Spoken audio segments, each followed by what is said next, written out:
Bore da iawn i bawb ohonach chi a chroeso i Oedfa Ebeneser Caerdydd ar ddydd Sul Gorffennaf y 5. Mae'n braf iawn cael eich cwmni chi a diolch i chi am glicio mwyn bod yn rhan o'r mawl. Da ni'n croesawu teulu Ebeneser ac wrth gwrs da ni'n croesawu bob ffrind sydd wedi ymuno hefo ni. Da ni'n eithriadol o falch bod chi'n rhan o'r Oedfa hon.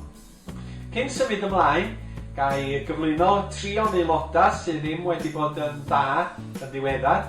Da ni'n meddwl am Seren Ann Jones, da ni'n meddwl am Ceri Evans, a da ni hefyd yn meddwl am Dr Denzil Davies sydd ddim wedi bod yn 100%. Newch chi gofio amdanyn nhw yn eich gweddia os gwelwch yn dda.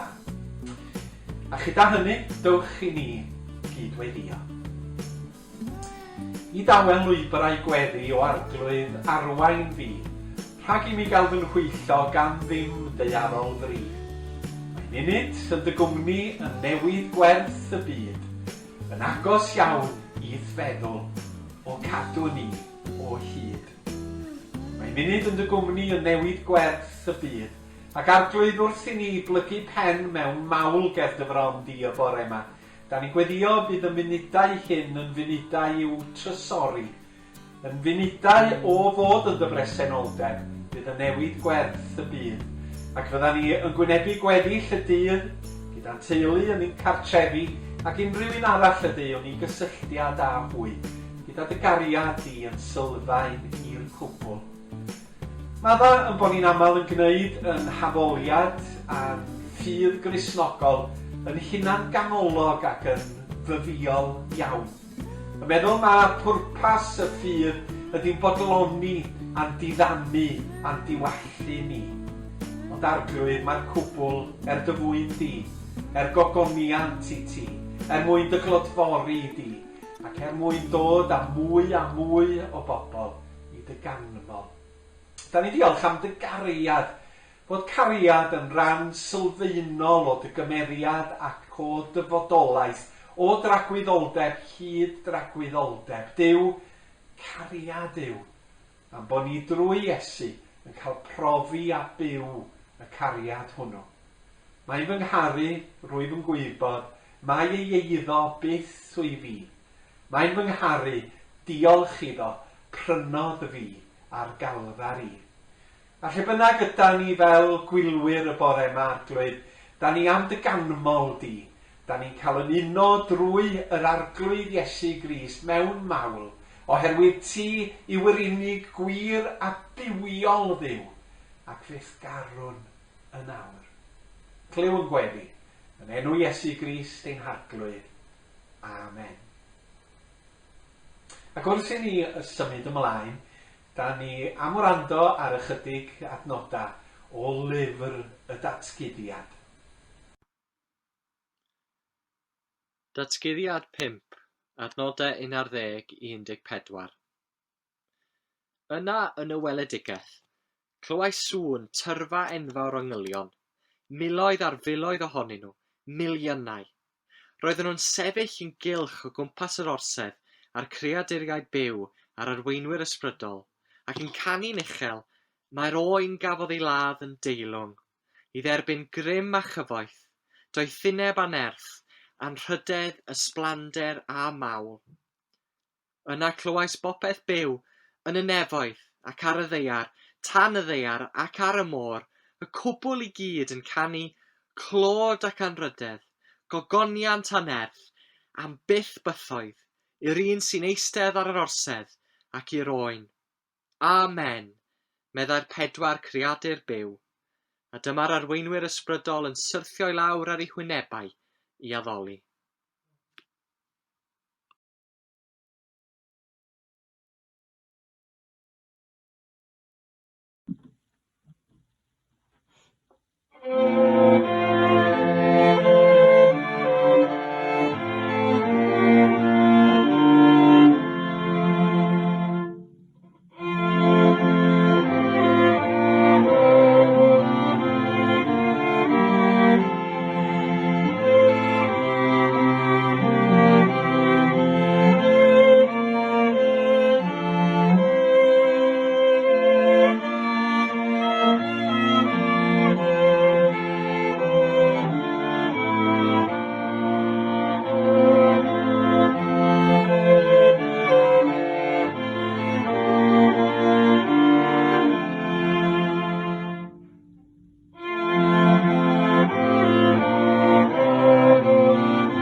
Yr wythnos dwytha mi fi o'n i yn edrych ar adnod o lyfr y proffwyd Malachi, llyfr ola yr Hen Testament, sef fe fydd haul cyfiawnder yn gwawrio a iachad yn ei belydrau. Heddiw, da ni'n mynd i neidio i'r Testament Newydd, ac at hanes sydd yn dangos bod y broffwydoliaeth honno wedi dod yn wir yn yr arglwydd Iesu Grist. Ac felly, da ni'n mynd i edrych ar hanes Iesu yn Iachau y gŵr dall Bartimeus. Dwi isio nodi wrth i ni gychwyn yn bod ni yn cymryd yr hanesion yn yr Efengyla, sef Mathew, Marc, Luc ac Ioan, fel cofnod hanesyddol o'r digwyddiadau. Nid chwedla di'r rhain, nid myth gafodd ei greu, nid llen nath rhyw bobl yn ddiweddarach ysgrifennu yn rhyw fath o atseinio gwirioneddau ysbrydol, ond fel pobl wedi cofnodi nhw yn eu cyfnod yn dweud wrtha ni beth ddigwyddodd y mywyd, marwolaeth ac atgyfodiad Iesu. Ac mae hyn yn bwysig oherwydd i fod yn effeithio ar y ffordd da ni yn ymateb ac yn dadansoddi geiriau y Beibl. Mae Luc ar ddechrau Efengyl wedi gwneud y pwynt yn gry iawn. Medda fo, fel da chi'n gwybod, mae yna lawer o bobl wedi mynd ati gasglu'r hanesion am yr hyn sydd wedi digwydd yn ein plith ni. Cafodd yr hanesion yma i rhannu a ni gan yr rhai fy'n llygad dystion i'r cwbl o'r dechrau cyntaf, ac sydd ers hynny wedi bod yn coeddi neges Duw. Felly, gan fy mod innau wedi astudio'r pethau yma'n fanwl, penderfynais fynd ati ysgrifennu'r cwbl yn drefnus i chi, syr. Byddwch yn gwybod yn sicr wedyn fod y pethau gafodd ei dysgu i chi yn wir. Felly mae Luc yn nodi bod o wedi ysgrifennu'r Efengyl hefo tystiolaeth llygad dystion. Nid i ddychymig oedd ffynhonnell yr hyn sydd wedi ysgrifennu, ond geiriau a phrofiad pobl ond yn fyw ar y pryd. Ac mewn ffordd oedd o'n deud ar ddechrau'r Efengyl, os da chi'n credu fi, ewch chi siarad hefo'r bobl welodd Iesu ar ôl iddo atgyfodi. Ewch chi siarad hefo'r bobl welodd Iesu yn Iachau Bartimeus ddall. A mae hyn yn eithriadol o bwysig. Ac wrth gwrs, fe ysgrifennwyd Efengyl Marc yn gynt na Efengyl Luc.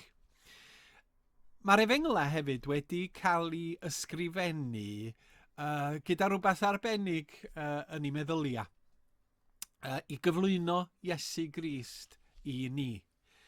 Mae hyn yn cael ei ddweud ar ddiwedd Efengyl Ioan yr 20 bennod. Gwelodd y disgyblion Iesu yn gwneud llawer o arwyddion gwirthiol eraill, ond dwi ddim wedi ysgrifennu amdanyn nhw yma. Ond mae'r cwbl sydd wedi ysgrifennu mwyn i chi gredu mae Iesu ydy'r Meseia, mab Duw. Pan fyddwch chi'n credu, byddwch chi'n cael bywyd drwy awdurdod e. Felly mae Ioan yn dweud na prif bwrpas, nid unig bwrpas, ond prif bwrpas yr Efengyla ydy cyflwyno Iesu Grist i ni fel Meseia ac fel arglwydd ac fel mab Duw. Da ni am edrych ar hanes Bartimeus yn cael ei achau gan Iesu. A da ni'n edrych yn frysiog ar 3 pheth, sef, yn gyntaf, be mae'r hanes yn ddweud am Iesu, yn ail, be mae'r hanes yn ddweud am Bartimeus, ac yn drydydd, sut mae'r hanes yn berthnasol i ni heddiw yn 2020. Ond yn y cyfamser, dewch i ni wrando ar y darlleniad. Iachau Bartimeus ddall. Deithant i Jericho, ac fel yr oedd yn mynd allan o Jericho gyda'i ddisgyblion a chryndyrfa, yr oedd mab Timeus, Bartimeus, cardotyn dall yn eistedd ar fin y ffordd. A phan glywodd mae Iesu o Nazareth ydoedd, dechreuodd weiddi a dweud, Iesu, fab Dafydd, trigarha wrthyf. Ac yr oedd llawer yn ei gyryddu ac yn dweud wrtho am dewi. Ond yr oedd yntau'n gweiddi'n uwch fyth, fab Dafydd, trigarha wrthyf. Safodd Iesu, a dywedodd, galwch arno.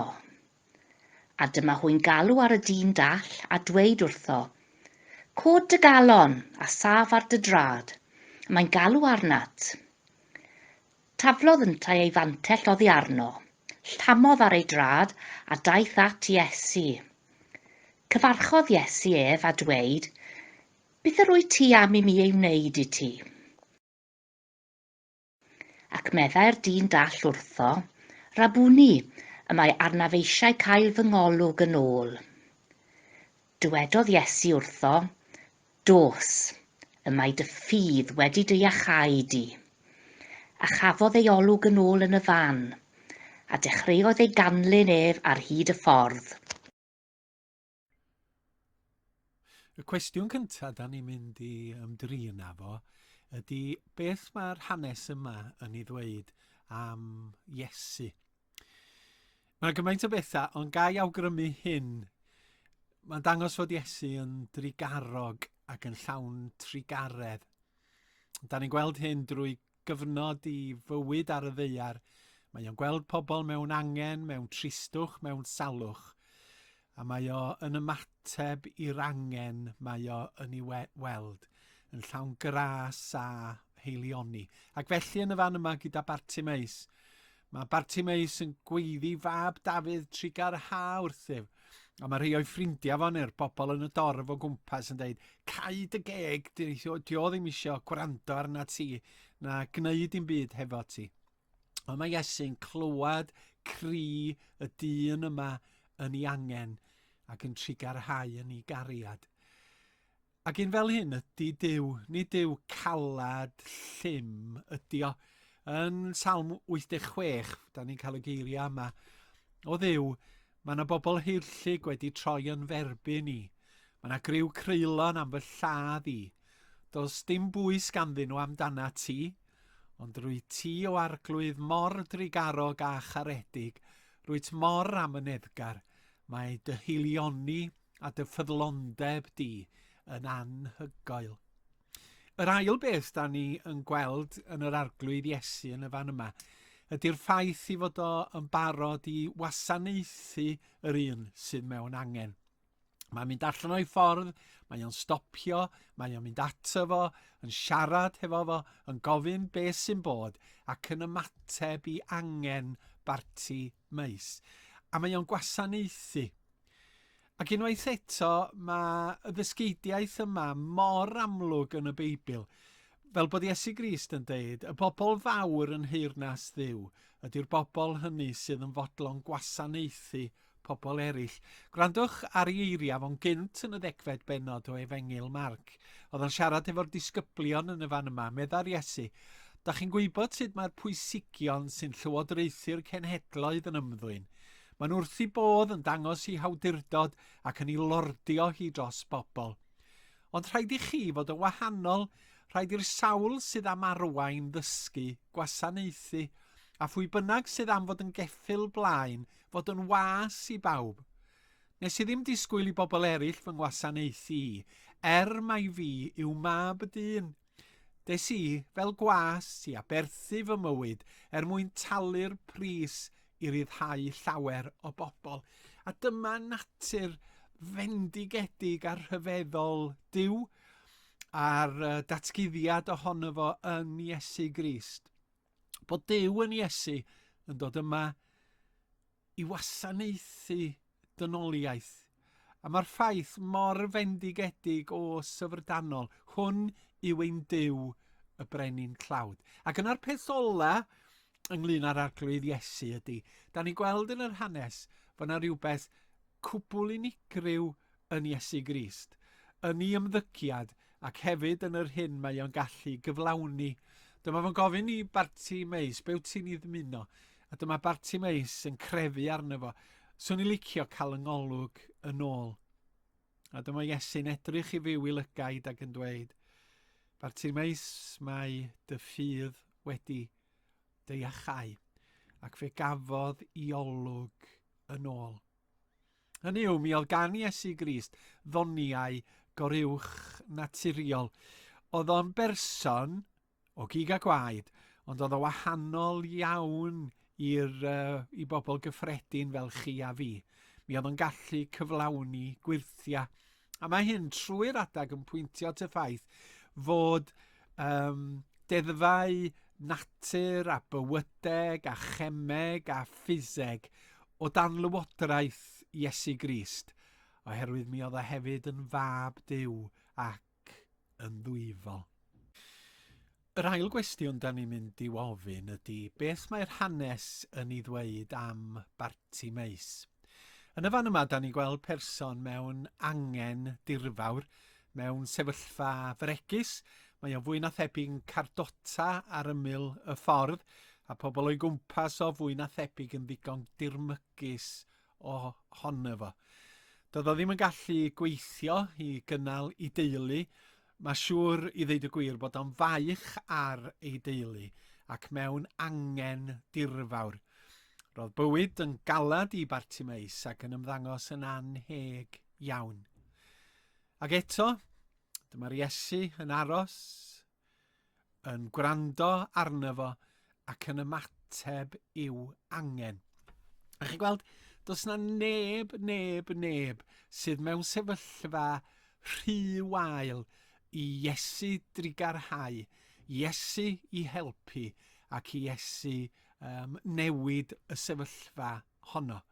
Mae yna rai pobl sydd yn teimlo yn drist, sydd yn teimlo bod bywyd yn ddiystyr, yn teimlo mewn gwirionedd nad oes na neb yn ei deall nhw. Ond mae'r Iesu yn troi at bobl felly. Dwi'm yn gwybod beth ydych sefyllfa chi yn ystod y salwch yma. Ydy bywyd yn mynd yn drech na chi. Peidiwch byth a meddwl nad oes na le i droi. Oherwydd mae yna bob amser un lle, a'r lle hwnnw ydy at Dduw drwy yr arglwydd Iesu.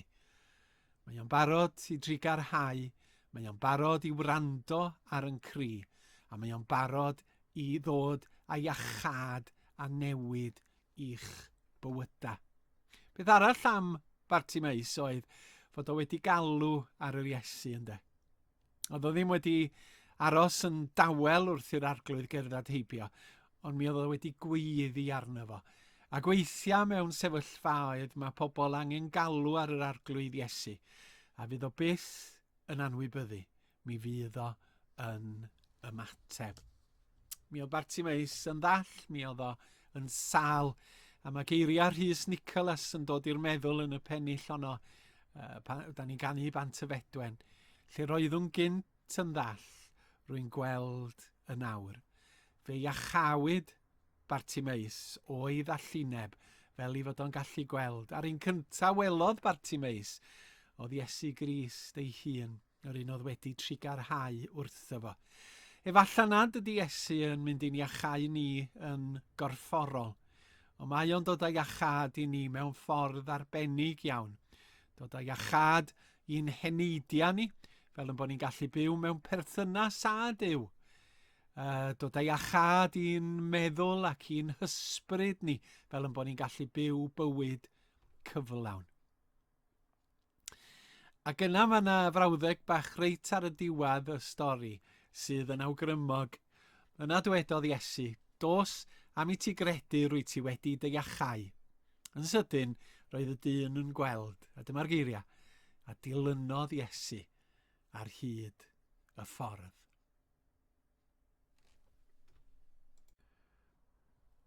Gweddiwn.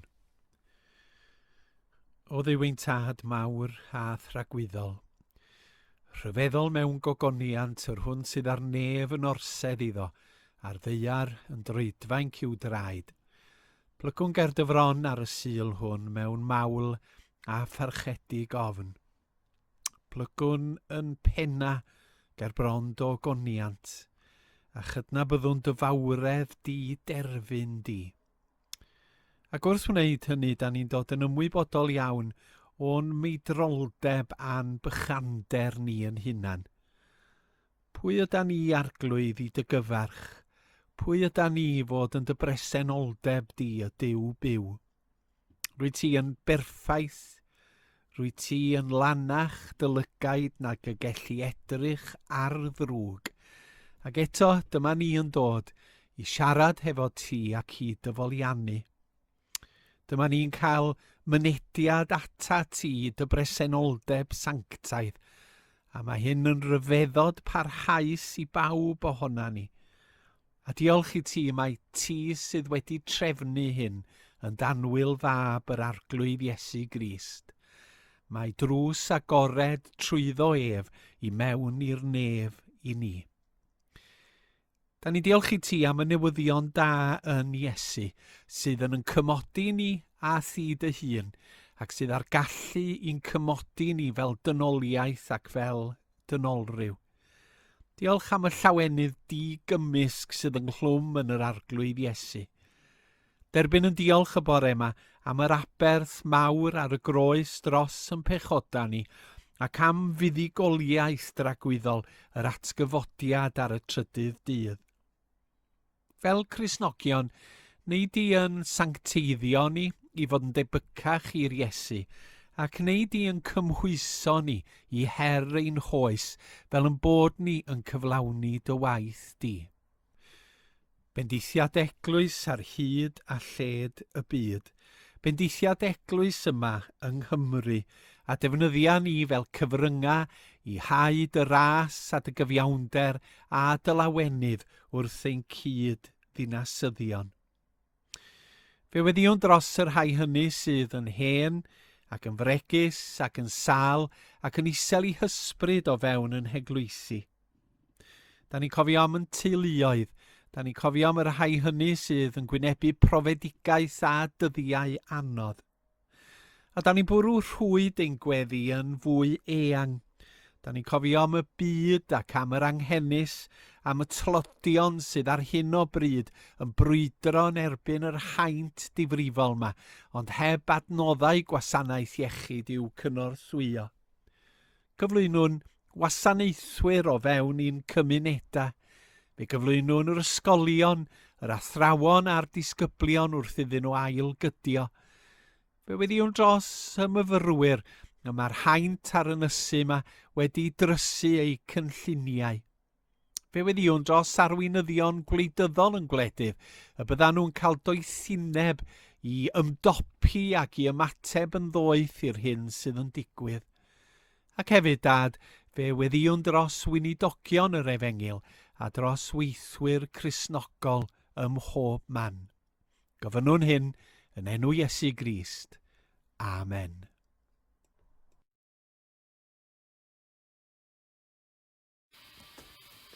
Ein tad sydd yn y nefoedd, dyn ni eisiau dy enw di gael ei anrhydeddu. Dyn ni eisiau ti ddod i dirnasu ac i'r cwbl sy'n dda yn dy olwg di ddigwydd yma ar y ddeiar fel mae'n digwydd yn y nefoedd. Rwy'n ni ddigon o fwyd i'n cadw ni'n fyw am heddiw. Maddau ni am bob dyled i ti yn union fel dyn ni'n maddau i rai sydd mewn dyled i ni. Cadw ni rhag syrthio pan byddwn ni'n cael ein profi ac achub ni o afael y drwg. Os gnewch chi faddau i bobl pan maen nhw wedi gwneud cam â chi, bydd eich tad nefol y maddau chi hefyd. Ond os na newch chi faddau i'r bobl sydd wedi gwneud cam â chi, bydd eich tad ddim yn maddau'ch pechodau chi.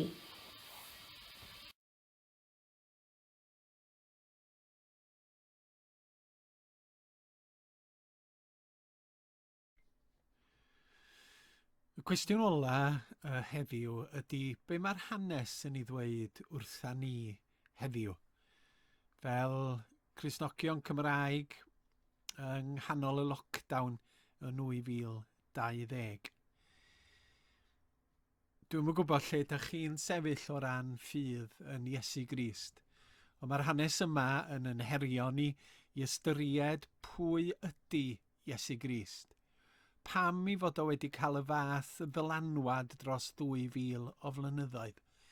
Pam fod y biliynau o bobl ar y ddaear yma heddiw yn arddel i enw fo? Mae'r hanes yn herio ni ystyried pam i fod o yn gallu cyflawni gwirthia.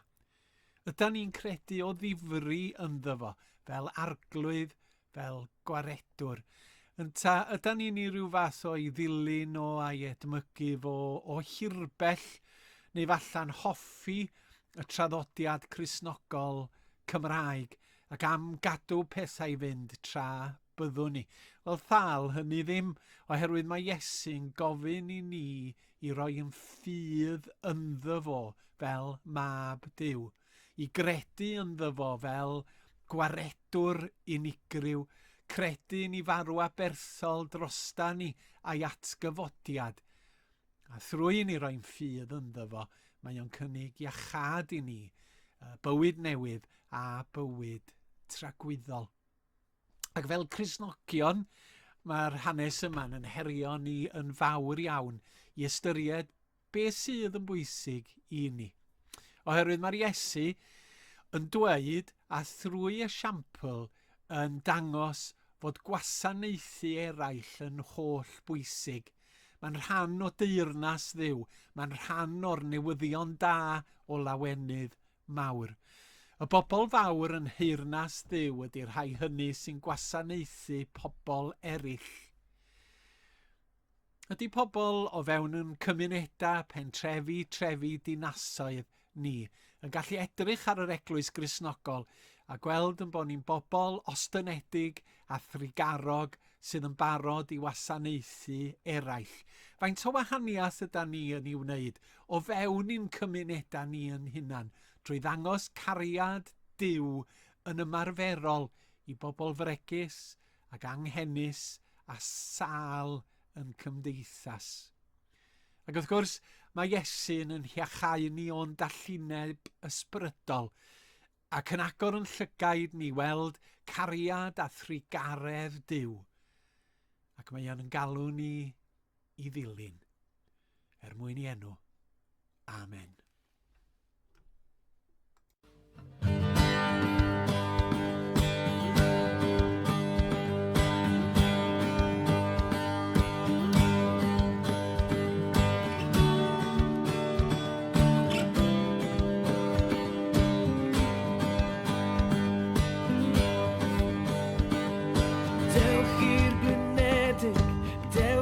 Sychedig at ffynon Crist sy'n llifo'n ddibar.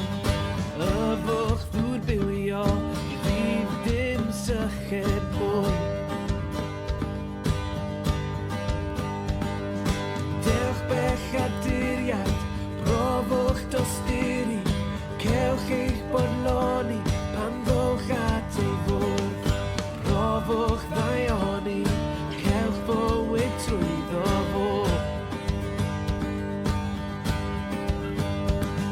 Do carodd Duw y byd ac fe roddo ei unig fam i'n hachub ni a bydd pawb sydd yn credu cael byw tragwyddo.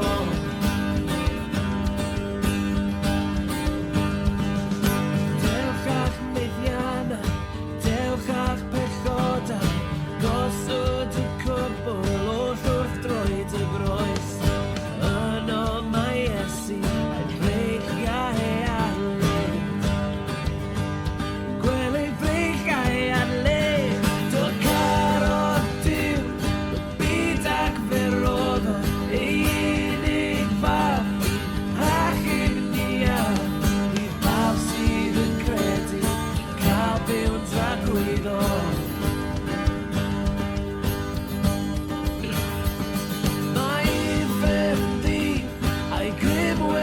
Syrthio rwy'n rhydd yn Grist, mae beth wedi gocro.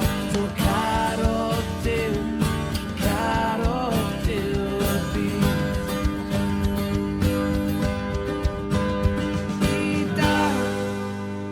I dad, y trigareddau i gyd, rhwng faw i'n Duw, am ryfeddod cariad rad. I dad, y trigareddau i gyd, rhwng faw i'n Duw, am ryfeddod cariad rad. Cariad rad. Do carodd Duw byd ac fe roddodd ei unig fam i'n hachub ni a bydd pawb sydd yn credu i'n cael byw'n dragwyddo.